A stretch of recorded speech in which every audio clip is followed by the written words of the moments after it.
What's up YouTube, it's your boy Trey, and I regret to inform you that I am back with another video. I don't regret it, I know some of you do. That Vicha video had some of y'all up in a tizzy, boy, I'm telling you. But regardless, I appreciate all the support I've gotten on it. Y'all know me, I ain't never afraid to share an opinion. It is what it is. TikTok has been tearing me limb from limb. I'm fighting life out here. Nah, I'm playing. Today, we've got a bit of a different video. As you all know, Spooky, they just announced that they are going to, well, not just, it was several days ago, Prelude, the final piece. As you all have heard, Lexi, Samara, and Emily are going to be debuting in a group, and allegedly the fourth member is going to be a Japanese member produced from a survival show that's happening in Japan. So I felt like this is a really good time to go back and kind of review some of the Dream Academy missions. For those of you who don't know, I'm an OG DA fan. I was there when the article was dropped. That's why I keep arguing with people. I was there when the article dropped on Billboard and they announced the 20 girls. I was literally scrolling through looking at their pictures. I've been there since the beginning. I predicted the final lineup of Cat's Eye. No one has proof. I have proof. My best friend has proof. I literally called it. So I felt like this was a really good time to go back and kind of review all of the missions. And that's what we're going to be doing today. We're going to see how things have aged, especially because with the Prelude group, there's some members of the Prelude group who actually didn't really stick out as much to me, and I was kind of shocked to hear that they're going to be debuting, so let's see. We're going to start with this is going to be multiple parts, y'all. I'm not reviewing all 32,000 videos at once, so we're going to do mission 1, this video, and then in my next video, we're going to break down the mission 2, so on and so forth. Without further ado, let's go. So this is mission 1, group A, Pink Venom. Ooh, it's been like over a year since I've seen any of this, so I'm nervous. I want to see how well this is aged. Okay, Daniela, Megan, Ua, Adela, Anaya, okay. Ooh. Bro, they look so different! Ah, this is so weird. This is literally like 2 years old.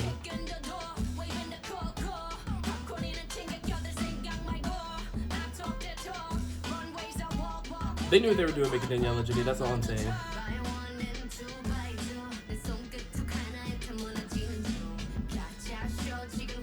I don't know why they create subtitles around it, I'm not gonna take them off, because it's kind of funny.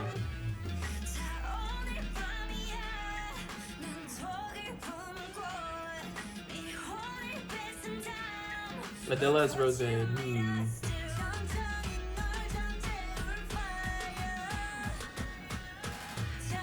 Okay, I need for y'all to understand something. When it comes to like literally any creative direction, anything like this, like a video being put out for, say, a survival show or for a TV show or for a documentary, something that I feel like people did not understand is that there's a strategic decision and a team behind every single thing that's being done.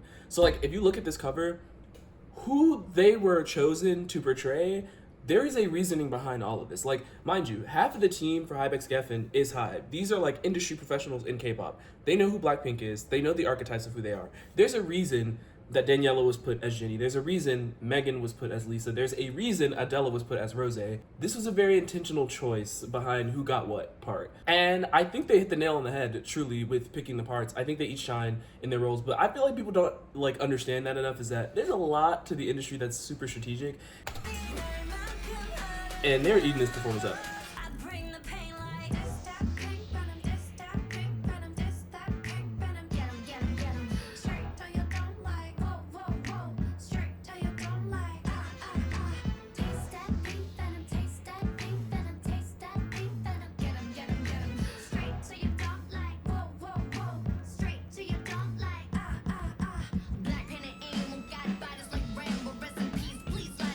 And then giving Daniela the Lisa part here, the breakdown. Woo!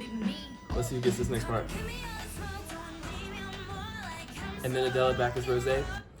I think that watching this so far, Megan is like, from the beginning, I noticed that her facials were always really good, like on point. Her performance skill was always up here.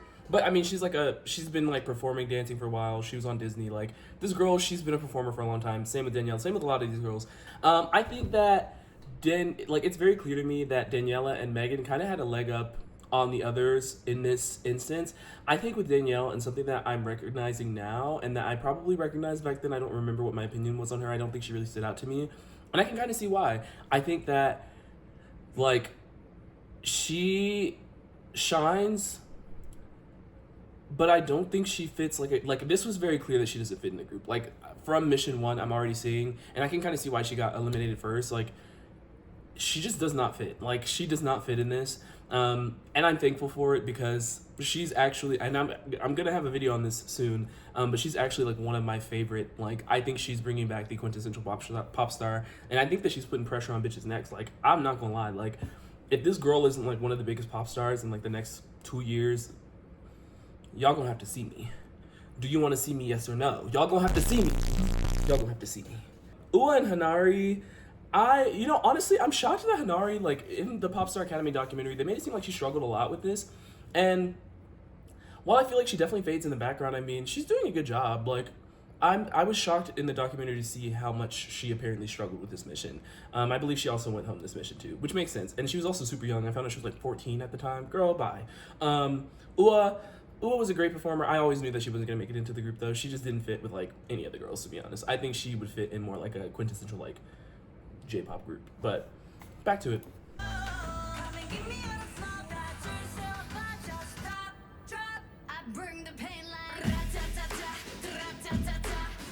They're such babies. They're also young, but Hanari and Ua especially. And something else that I'm noticing too is I feel like Hanari and Ua, their facials aren't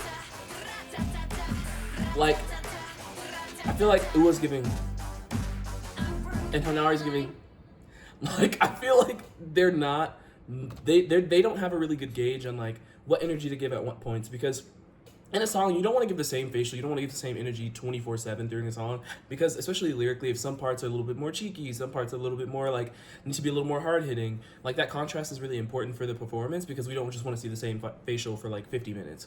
And I feel like at this point you can tell that they hadn't perfectly gauged what level of performance to give and kind of what vibe and aesthetic they wanted to put off during the performance at each specific point. But I think that Megan, Adela, and Daniela definitely had variety in their facials. I think they definitely gave off particular vibes and particular moments. And I think it contributed to a very interesting performance on their end and not so much for these two girls.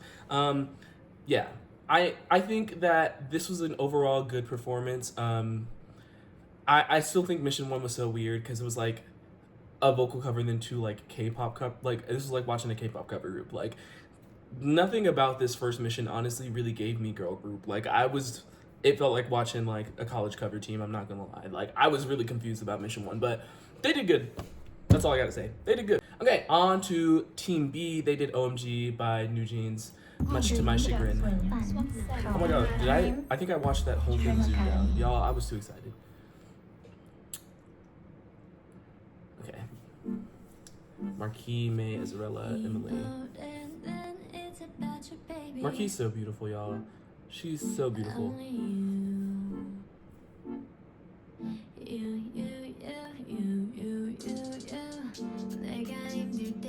I'm not gonna lie.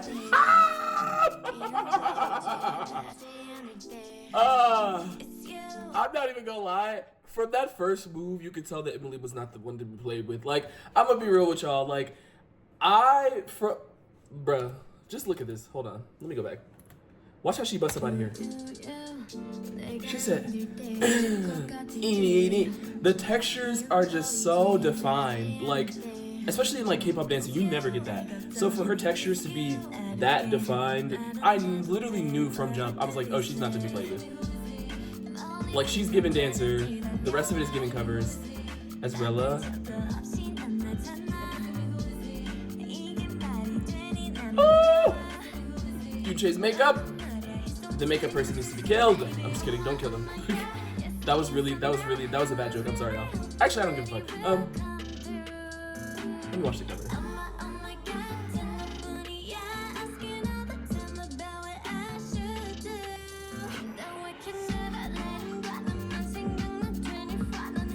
Bro, Emily is tearing this up. I'm sorry.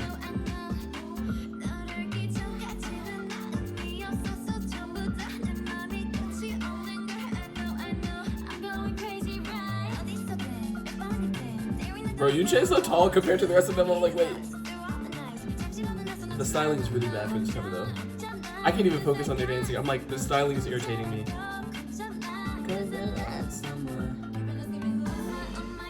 Okay, halfway through. I first want to say that, like,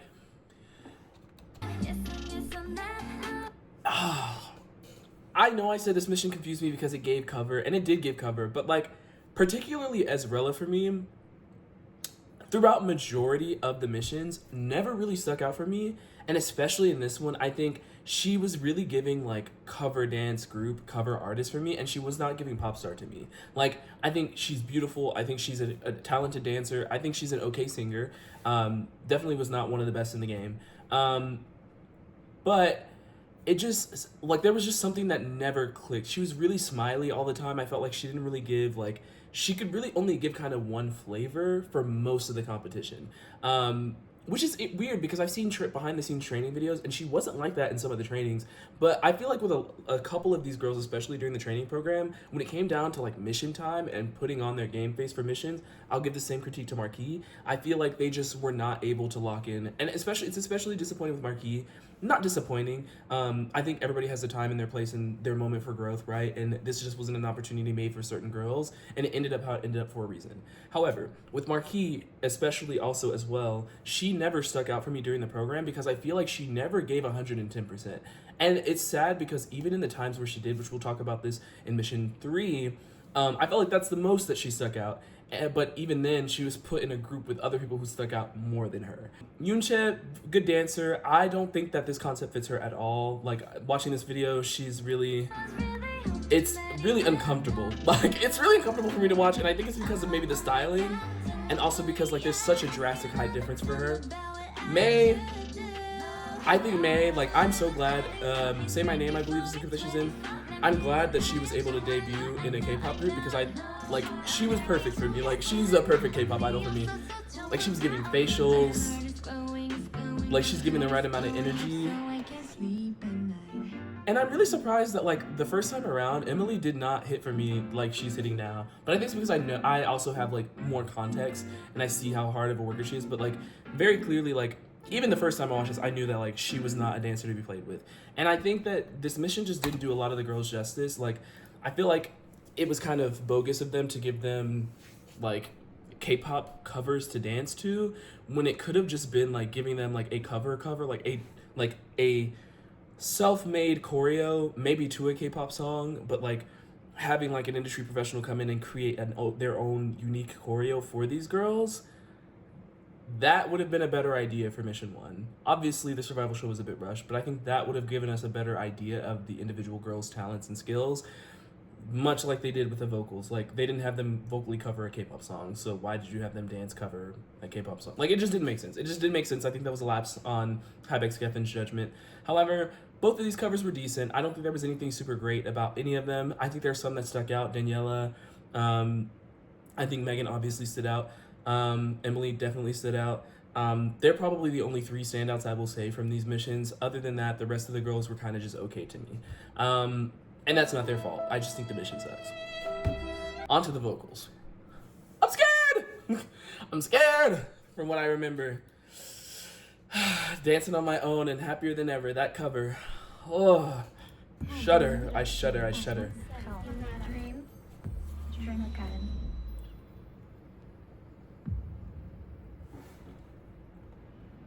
I just want to say, like, remember, every single decision that was made creatively, think back to the Pop Star Academy documentary. Think about that board where we saw all of their headshots. We saw Umberto Leon's workshop. We saw the ideas that he had for their costuming and for what the concept was going to be. We get, like, quick glimpses of that. These industry professionals are thinking about all of this. You cannot tell me that they were not either A, pushing a certain half of the girls with how they split this shit up, or that they B, had an idea of who was kind of fighting for what. Because not only are the two arrangements that they were given not equal at all, like Dancing on My Own and Happier Than Ever, Paramore, like, Haley, like, no. These songs were not on even playing fields to begin with. But also, the scores of the girls who were in one group versus the other, and how they're kind of like, not even just the scores, because like Carly and Ilya were both like pretty high ranking vocalists. Lexi was not, though. Manon was not. Lexi was kind of middle of the road, I'm pretty sure. Manon was kind of at the bottom. Like, I don't think it was fair. Like, I don't think this is a very balanced competition in this one. So we already know how this is gonna go, but I'm gonna force myself to. Brooklyn.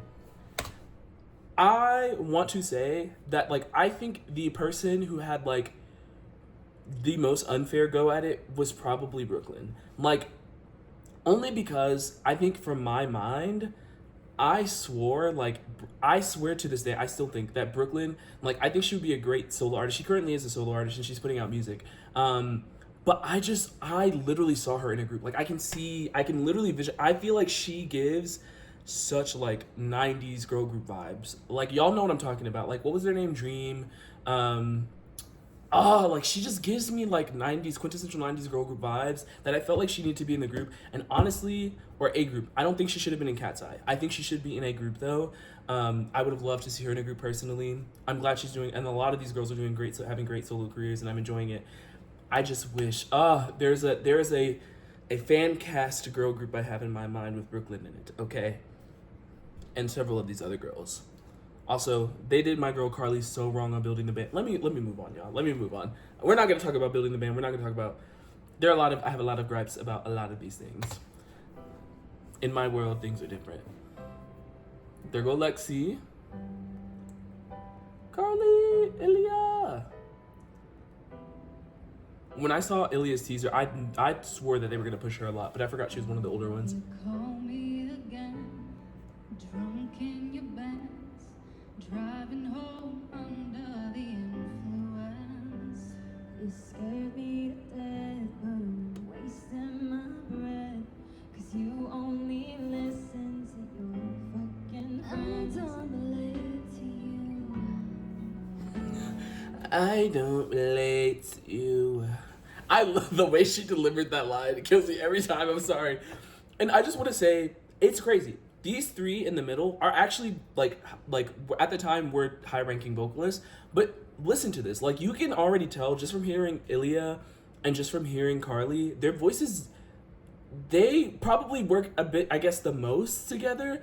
But Ilya has such a unique. My phone died. But what I was saying was, I feel like they definitely put three strong vocalists with three very unique and different vocal tones together, and I don't think that was very fair. Also, I don't think that everybody should be singing this song. Like, honestly, I feel like there are better songs that would have been suited better for their voices in general, and I feel like they were kind of set up for failure here. Hi, Bex Geffen, I'm watching you. Like, you set my girls up. Like, I know you did. I can't predict it. I can't prove it, but I know you did, though. I know you did. I don't relate to you, no. Don't ever treat me that shitty. You made me hate this city. Ooh, I'm in the corner watching you kiss her. Ooh, I'm right over here. I did like the background vocals. Why can't you see me? Like, definitely, there was definitely a better song for Brooklyn's voice. Like, no. I'm not the girl you're taking home. I love Carly's voice. I do. I'll keep dancing on my own. I would love to hear, like, Ilya sing, like, a more soulful R&B song, maybe. And Brooklyn, like, a brighter, like, pop song, like a Taylor Swift-esque song.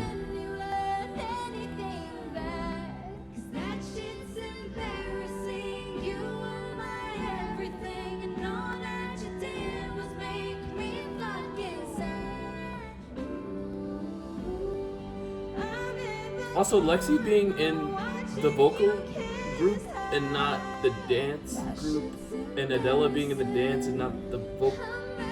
Okay. Actually, Adela kind of makes sense because she was a trained ballerina, but. Also, Manon has like 2 lines. But I will say the cover is not as bad as I think I initially believed it to be. Like, when I first watched this, I remember being like, turn this shit off. but it's actually not as bad. It could be because like I'm mature. Probably not. That was beautiful. That was beautiful. At least they look good. They got scammed, but they look great. I'm really confused. I was really confused. This one really threw me off, y'all. I'm not even gonna lie. I was thrown all the way off. Now, I'm gonna preface this by saying I am extremely biased to this. This is like the one Dream Academy mission I've willingly chosen to rewatch from mission 1 multiple times in the past 2 years. I think the arrangement of Still Into You was beautiful that they did. Obviously, like their harmonies, the vocal blending, everything was just so... It was just right. It was just right, and you had the 3 girls who could do that. I think that I'm just gonna get into it, and I'll discuss this as we watch. Dream, fun, Dream Academy.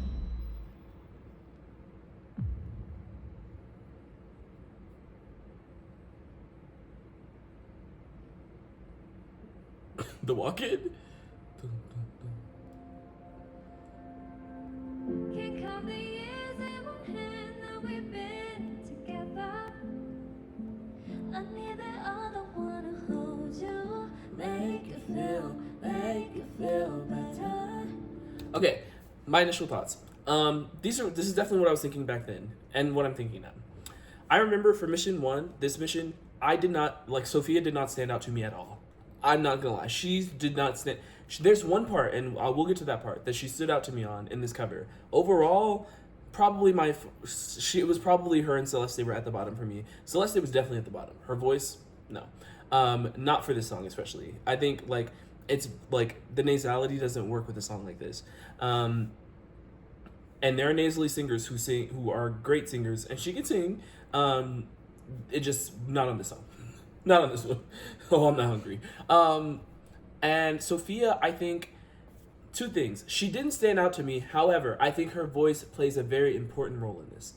We'll get to it. Samara instantly stuck out to me. The minute this girl opened her mouth and she sang, I was smitten. Like, I was thrilled when I heard her voice. I was like, damn. And it only got better from there.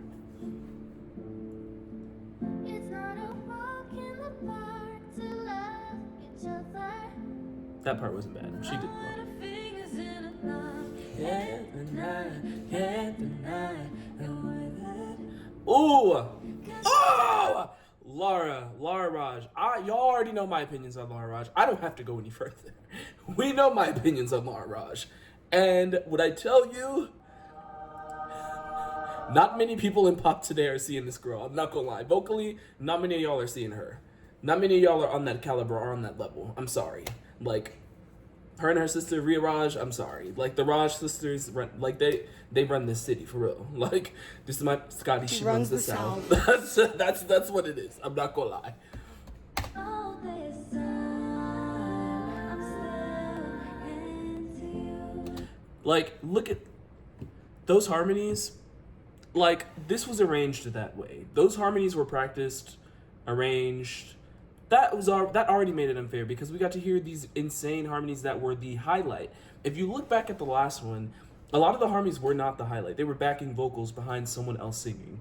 And that's the case here, but like the backing vocals were definitely like boosted, and those harmonies were definitely like the emphasis of this moment. Like, let's just go back. This time, I'm still into you. I should be over the butterflies. Manon, I'm into you. beautiful vocalist, and she was done so wrong. Even on the worst nights, I'm into you. She did well there. Little wonder how we got this far.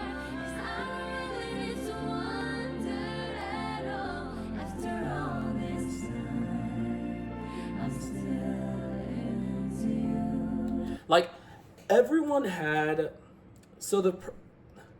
I think I'm hearing like a 4-part, let me go back. I really need to wonder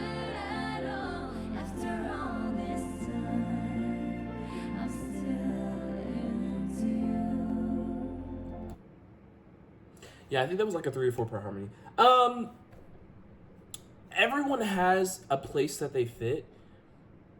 I think no one is out singing anybody. And despite, first of all, this is what I wanted to say about Sophia. The reason why Sophia didn't stick out to me in the beginning is because I don't think she has as vibrant of a vocal color as the rest of them. I think that, you know, she's like, with Lara, you get these really like melodic, soulful vocals. Same with Nayoung, you get really soulful vocals that are a bit more clean than I think Lara's are.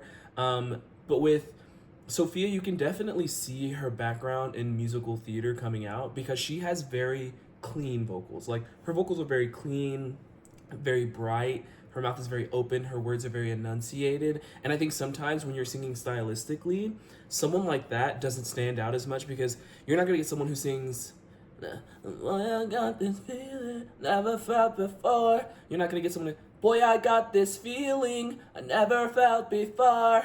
Like, very bright, very clean. The first one sounds very stylistic. The second one, not as stylistic.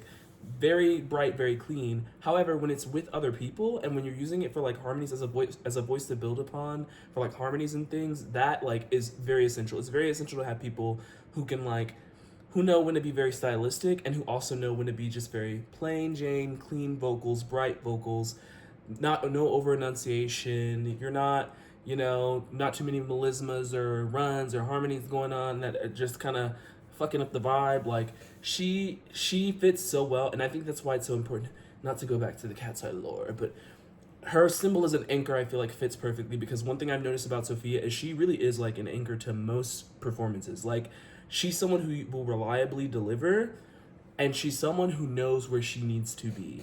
If she needs to be the prima vocalist right there and she needs to be giving you all she's got, she will give you that. If she needs to tone it down so that someone else's vocals are highlighted, she will give you that.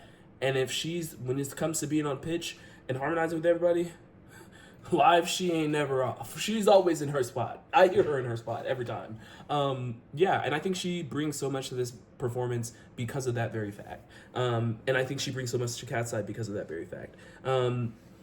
Yeah, Nayoung and Lara, I'm surprised that they were able to balance kind of their tones together to fit. I think Samara, I think her tone isn't so, her vocal color isn't so overly like characteristic and unique that it's hard for her to blend in. We actually see in the documentary that that was something that Lara herself struggled with. And obviously, like, these girls have trained out of them. It feels like the other 3 girls in the last cover maybe didn't have as much experience or of a chance to like learn to kind of back off and work vocally with other people and to blend. I don't think there was a lot of emphasis on blending with them because it shocks me that it's so effortless for these girls, and it didn't seem like it was such for the last group. But I also do think that comes down to the arrangement, and which is why I said they were shafted. Like, they were done so dirty. Like, this arrangement was very clearly, this is just a very clearly superiorly arranged choice for this group, and I don't think it was fair. I don't think it was fair at all. Also, they did a mashup. That was stupid. Anyways. Something just makes sense, and one of those is you and I. Something just makes sense, and even after all this time. Listen to this part.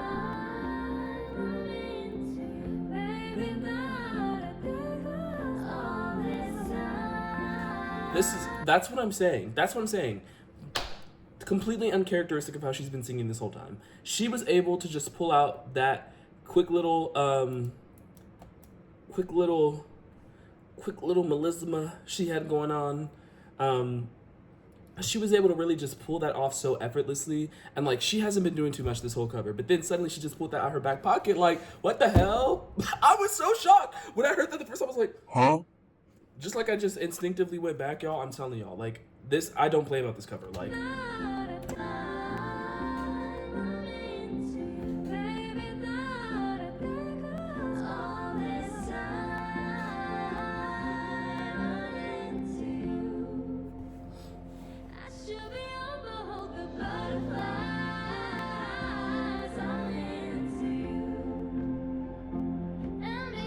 and I think Nayoung fits so well too, because I think, like, let's take those 3. I feel like there's a spectrum of Sophia to Lara. And I feel like Nayoung sits perfectly in the middle of that. I feel like she has like very like she has nice vocal color. I think she has a bit of like uniqueness to her. However, I think her tone still carries a bit of the cleanness that is present in Sophia's. I think it's very well trained, very well rehearsed, very well practiced, and it's not too over stylistic, which is like pretty characteristic, I think, of modern day K-pop vocals now. Is like idols don't sing like, we're not getting Choa, we're not getting like Solji, we're not getting Luna, we're not getting super like intensely characteristic voices that you just don't hear from other groups. Like vocalists aren't super unique nowadays, and I think they're trained to sing very like cleanly and plainly, because honestly crazy vocals are not an emphasis of K-pop, and I think that Nayoung is definitely from that school of thought. Like you can tell that, but you can still tell, however, that she's trained and vocally strong enough, and that she has had like a vocal presence outside of just like K-pop training, that she still has her like own unique quality to her voice that shines through, but not so much as Lara's did, especially in the beginning for when Lara first came onto the program. Like it's not as intense as Lara's and not as like unique as Lara's, but it's still unique. It still has a unique quality, but it's still polished. Sophia, you got the nice, bright, musical theater, polished, clean vocals that she delivers pretty much all the time. And I think that those three, they just fit so neatly together. And you can tell that all three of them, because they have such like strong, you can tell there's a lot of like music theory behind the way that they sing. Not just music theory, like you can tell there's a lot of vocal training that goes behind them. Like listen to, Laura's talked about it before, like what she does to like be on her A's and her B's and her C's. Like she's gone over what she does to be on her A's, B's, and C's, her P's and Q's. And you can see during the Pop Star Academy, they was not playing about that training. But you can tell these three girls, like, they know what they're doing when it comes to vocals. They know when to back off. They know when to contribute. Like, I said this before. I'll keep saying it. I'll keep reiterating. These are three vocalists who are just, they know their voice. They know music. They know how to sing. And unfortunately, they know how to sing with other people. That's the difference. That's the problem, is they sing really well with other people. And they have a good arrangement. I'm not letting it go. They were cheated. Group A was cheated. They weren't cheated. I think they still would have lost even if they had both sang the same song, but you know, still wasn't fair.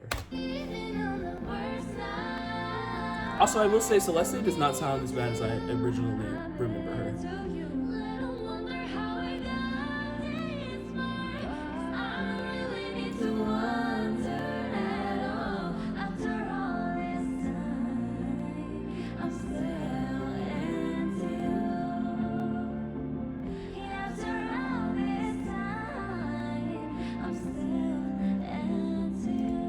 Samara has such like a sweet, she has, and none of this is so annoying. When people talk about like vocalists and like vocal coaches especially are known for like just saying like the craziest, dumbest shit when they talk about like vocal color. Like they just use the craziest characteristic, but I don't know how else to describe it. Samara has like such a like sweet and like, it's like a sweet and kind of like she was young, but like she has like such a sweet and like characteristically like young voice. Like, it's giving like teenage pop star, like standard 90s teenage pop star vocals. Like, I'm in my room singing, I'm a little bit soulful, but I'm a little bit youthful, and the way I sing is a bit playful. Like, after all this time. Like she has that like nasality going on, like when she hits like her eye vocals, her ahs, her eyes, like you can still get that like sense of like underdeveloped-ish, not underdeveloped, I won't say underdeveloped because she can sing, and she's a skilled vocalist. I don't know, she just has like such a like sweet, like youthful voice, and I think it blends so well. Like again, same thing with the rest of them. Like I can tell if this was Sophia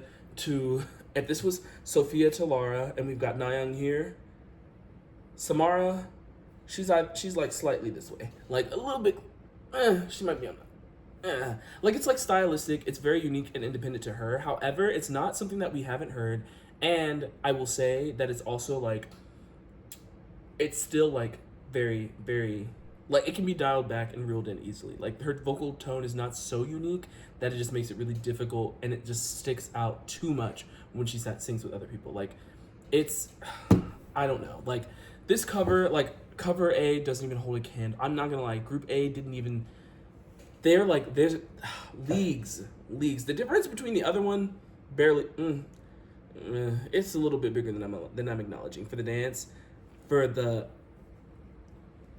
I'm not gonna lie, the two teams, leagues of a difference. This is a way better cover than Group A had.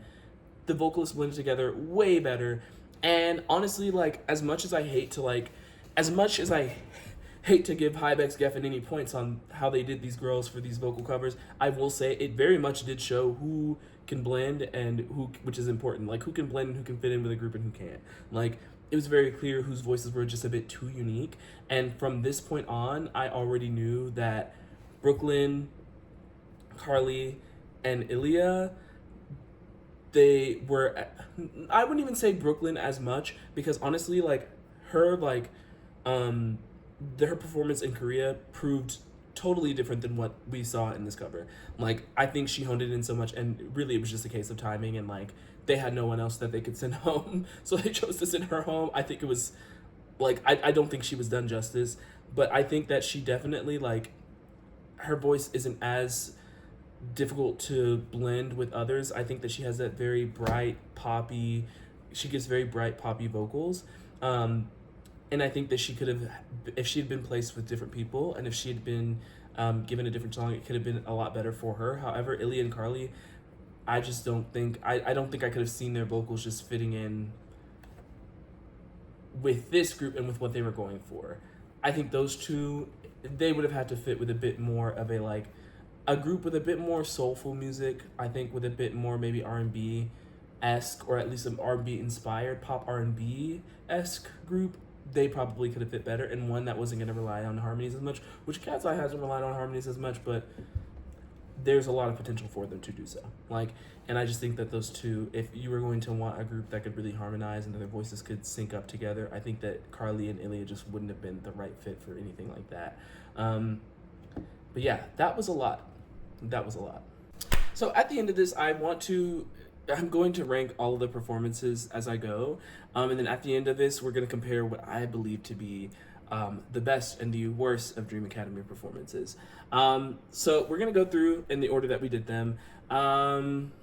Pink Venom, it wasn't a bad performance. It wasn't the best performance. It was just okay to me. Like I said, they were just covers. Like they were just covers. I'll give it a B. I think it was just middle of the road. It was okay. Same with OMG. No complaints. No big compliments either. It was just okay.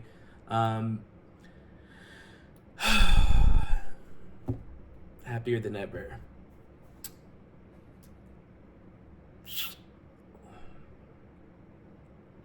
I'm gonna have to put it at C tier. I don't think it was terrible. I also don't think it was very good. I'm trying to say this in the kindest way possible. I don't think it was very good. And I don't think that's necessarily the fault of the girls wholly.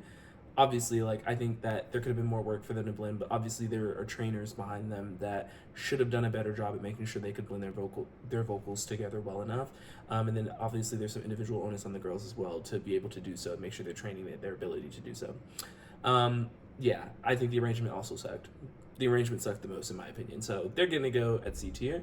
And then lastly, we have the GOAT of vocal covers.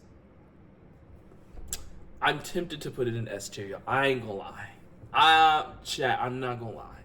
I'm really, really tempted. Ooh, misclick. I'm really tempted to put it at S tier. Let me think. I'm like, are there any performances that I think are better than this? We've got a lot coming down the road, and I'm gonna have to refresh my mind on it. For now, I'm gonna put it at A tier. And here's why. I think if like the issues with her vocal tone were not present, and I think she, like I said, it's a lot better than I originally remembered it to be. Her performance was a lot better than I remembered it to. However, there were still some parts where I was like, I don't really know why she was in the cover, period. But on that note, I'm gonna give them A. And yeah, I wonder if any performance will get an S tier. I don't know if you guys can tell, according to TikTok, I am a pretty strict person. I am. I have very strict opinions. And I'm very strict on giving people. I don't think anybody's perfect. I think for S tier, you'd have to be damn near perfect. And I don't know if I can see a Dream Academy performance that was damn near perfect, but I don't know what you guys think. Well, that was it for my ranking of Dream Academy Vision 1 performances and my review of them. I want to know what you guys think down in the comment. Are you guys going to go back and rewatch this? What do you guys think about Prelude? I want to know what you think about Prelude. That's what I really am curious about, because there have been a lot of opinions. A lot of people feel a certain way about certain people being in it, and they're entitled to those opinions. And this is drama free, but when it comes to human rights, I consider that more than drama. And so, you know me, I don't support any human rights violations. But yeah, I mean, I want to know what you guys think. How do we feel about particular individuals? Do we think the group's going to be successful? Do we think the group's going to flop? Do we think that Cat's Eye's in trouble? I don't think they're in trouble, but I know some people are like, oh no, Cat's Eye, they're going to take away resources from them and Cat's Eye's not going to be a focus anymore. I don't think that's going to happen, but I want to know what you guys think. Let me know down in the comment section. That is all for me today. I will see you guys in the next video. Trey Hits is Izzy out this beat.